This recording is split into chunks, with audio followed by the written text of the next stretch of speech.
exatamente. O que vai para a mídia é justamente aquilo que é a banda podre que estaria na torcida. E aí se vulgariza se dizendo que a torcida organizada inteira não presta. Isso não é uma verdade. Se nós formos parar para pensar, o grande problema passa necessariamente pelos meios de comunicação.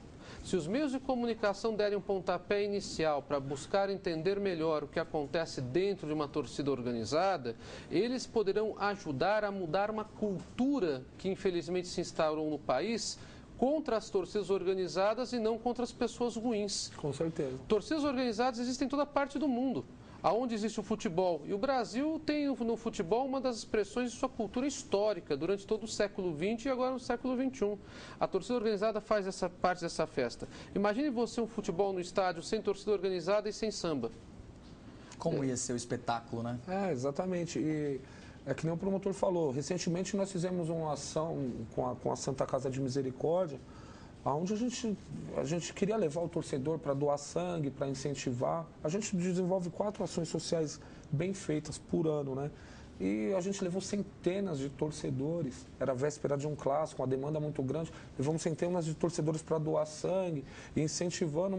E a imprensa ela não divulga nenhuma nota, porque também acho que não interessa, entendeu? Então, e com relação à violência ser associada a nós, a gente já passou por isso. Em 2005, final da Copa Libertadores, a gente fez todo o processo preventivo para ir para o jogo e tal.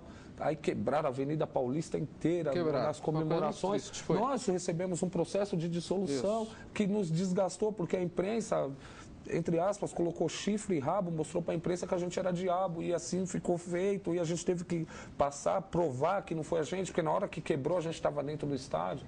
Foram identificados Sim, uma camisa pirata e um associado, dentre os 150 pessoas presas. Esse que é o ponto de ser levado em consideração. A lógica da lei é interessante no sentido de se buscar a pressão para que alguém denuncie, para alguém faça uma delação premiada, por exemplo, dizendo quem seria o causador do dano. Mas imagine você o que aconteceria. Se um diretor de uma empresa causa danos a alguma pessoa, matando essa pessoa, isso é causa para a extinção da empresa? Eu acredito que não. Então, o sentido da lei ele é interessante no que diz respeito à forma que foi encontrada pelo legislador para, num determinado instante da nossa história, combater o problema. Só que essa forma, ela continua sendo paliativa, ela continua sendo insuficiente. Claro, para mim como promotor é muito mais fácil propor a ação, e eu tive que fazê-lo, não porque era fácil a situação, mas até de uma maneira um pouco constrangida diante do episódio, porque eu sei que vários torcedores não têm nada a ver com isso. E como foi a reação? Você recebeu telefonemas, e-mails? Eu não recebi nenhum telefonema da parte de uma das 6 torcidas. Aliás, a única reação que eu recebi deles, uma reação bastante educada e, por que não dizer, ética, apesar de contestar, obviamente, estavam contestando a situação, foi justamente no seminário. E o interessante é que a imprensa divulgou que eu havia pedido liminarmente a extinção das torcidas. Liminarmente eu pedi a suspensão das torcidas, não a extinção. Até porque seria algo extremamente razoável que o Ministério Público pedisse a extinção numa decisão liminar, numa só canetada pelo juiz. A situação não é essa. Se pediu a suspensão da atividade das torcidas até o final julgamento do processo. Isso sim foi feito.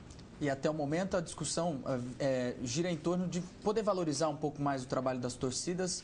A sociedade tem um papel muito importante. Muito importante. A sociedade, que não o promotor falou, mas o problema é muito mais amplo, né? A gente tem que trazer para dentro dessa discussão e, que nem eu falei, o governo federal já tem assinado nesse sentido. Em um dado momento a gente não tinha diálogo, não expressivo da forma que é feito hoje com o Ministério Público. Entendeu? O Ministério Público hoje, o Ministério Público de São Paulo, ele consegue entender o papel funcional da torcida organizada, que é de torcer. E dentro desse processo, a gente se coloca como única forma de lazer e entretenimento que a gente oferece para jovens das demais classes da sociedade, mas aonde o Estado não atua. E aonde o Estado não atua, alguém atua. Onde acaba infiltrando marginais, bandidos, e que a gente não concorda.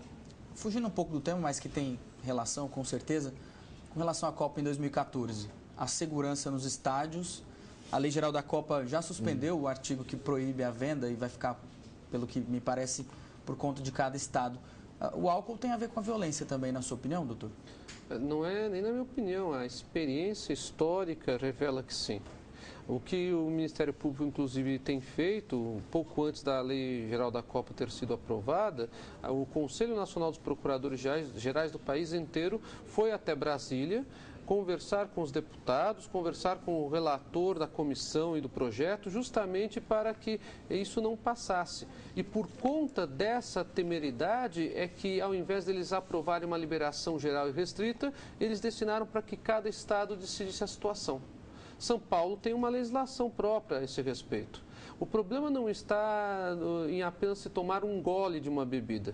O problema está justamente no fato de que pessoas acabam entrando já embriagadas no estádio e que a venda de bebidas alcoólicas no estádio possibilita ainda mais uma embriaguez com uma maior facilidade. O relaxamento ou mesmo o estado de êxtase que a bebida alcoólica proporciona é provado pela literatura médica. E o que acaba acontecendo? Determinadas pessoas perdem o controle de si mesmas e acabam praticando atos que não gostariam, mas vêm a responder juridicamente por isso, mas porque prejudicaram até mesmo a vida de outras. Pode ser que o cenário dentro dos estádios volte a 10 anos atrás, a violência acontecer dentro dos estádios, um evento mundial. Não, Deus nos livre disso. Eu também não acredito, até porque nós não vamos para a Copa do Mundo. Nós, a gama nossa de torcedores não tem condições de ir para a Copa, porque o ingresso é abusivo, a segurança vai ser reforçada, mas o nosso temor é que o legado dessa Copa do Mundo possa deixar. Né? Mas nós mesmos não temos condições de ir para uma Copa do Mundo. Copa do Mundo é coisa para rico, entendeu? Acho que, infelizmente, a Lei Geral da Copa, ela em deixar que os estados permitam ou não a venda de bebida alcoólica. Hoje em dia no Morumbi não se pode vender bebida nem nas cercanias do estádio, então a gente não tem esse problema. Mas o que vai abrir as pernas, caso São Paulo retrocesse e vote a favor desse sentido. Mas o que seria, sei lá, acho, talvez uma afronta à soberania do país, né? Porque nas Copas, em toda a Copa do Mundo é liberado, mas aqui no Brasil existe uma legislação fixa que vai contra esse sentido. É uma discussão muito ampla também. Ok. Muito obrigado pela presença de vocês. Eu acho que as conclusões finais aqui no programa é que é preciso debater mais esse assunto, né? Com certeza, e debater esse assunto sem preconceitos. Debater esse assunto verificando quais soluções serão possíveis e não simplesmente criticando algo que existe. Criticar é muito fácil. O grande problema é a gente encontrar alternativas para soluções compatíveis. E a Independente está à disposição aí em busca dessas alternativas. Muito obrigado também a presença aí. Não é de hoje que se discute o fim da violência nos estádios e nas torcidas organizadas. Aonde está o problema?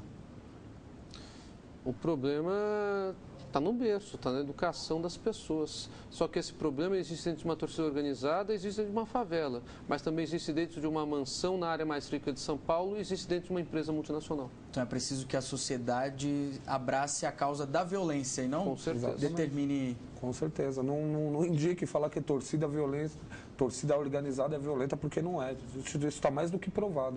Voltando ao assunto do papel da imprensa, existe um diálogo entre os meios de comunicação? Porque existem repórteres de campo e que convivem diariamente dentro do estádio. Não existe nenhum...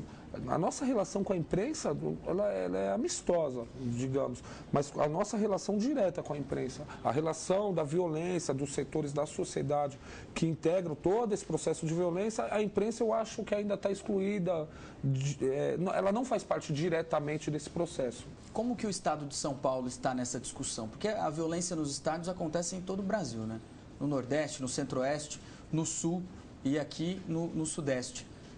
São Paulo está avançado? Como é que... Quanto ao diálogo com a imprensa sobre essas situações, ainda não.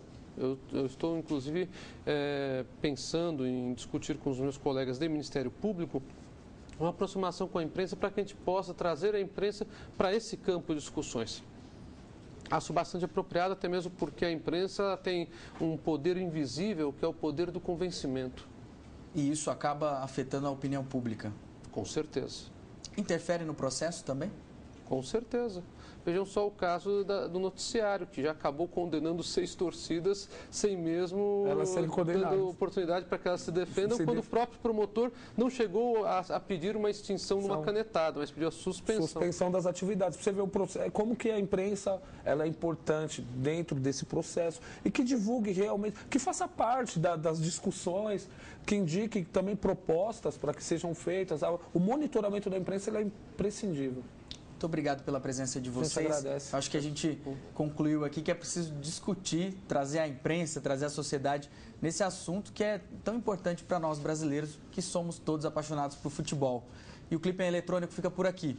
Até lá!